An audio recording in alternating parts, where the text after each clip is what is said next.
Nagkainitan sa isang birthday celebration sa The Hague sina Attorney Harry Roque at ilang taga-suporta ng dating Pangulong Rodrigo Duterte. Ang ugat umano ng pagtatalo ang kinain ni Roque na humba sa handaan. Nasa frontline na balitang yan si Maricel Halili. Bakit ko nakikain kami dyan? Anong problema sa humba?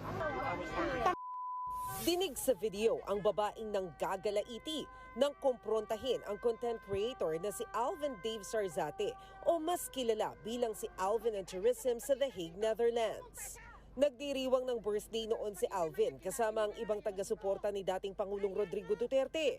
Ang pinag-ugatan ng away, ang handang humba. Subo-sobra na siya! Bakit ayaw niya magpakita dito? Pumunta siya! Nagagalit ang babae dahil sa shared post ng isang Duterte supporter at kaibigan ni Alvin na si Aldo. Sa post, makikita ang larawan ni dating presidential spokesperson Harry Roque na kumakain ng humba. Ayon sa original uploader, The World is Healing.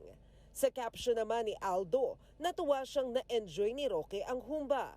Pinapatawad na raw nila si Roque sa anilay pagre-red tag at pangaaway niya noon kay Alvin. Si Roque naman, may pakiusap. You need to take a stand against wrong. Alvin, you're the best friend. Take a stand. Magkano yung humpa na yan? I'll pay 10 times that amount. Nagkasagutan pa sina Alvin at Roque dahil sa post. Huwag ka nang magpapaka-plastic. Right or wrong? Teaching everyone.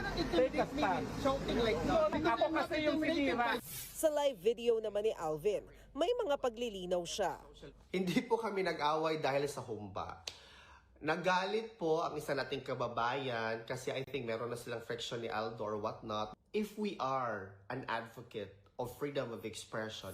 Sa huli, nagsorry naman daw sa isa't isa, sina Roque at Alvin. Nagbabalita mula sa Frontline, Maricel Halili, News 5. Mga kapatid, Julius Babaw po. Para sa komprehensibo at makabuluhang balitaan at talakayan, mag-follow at mag-subscribe na sa social media pages ng News 5.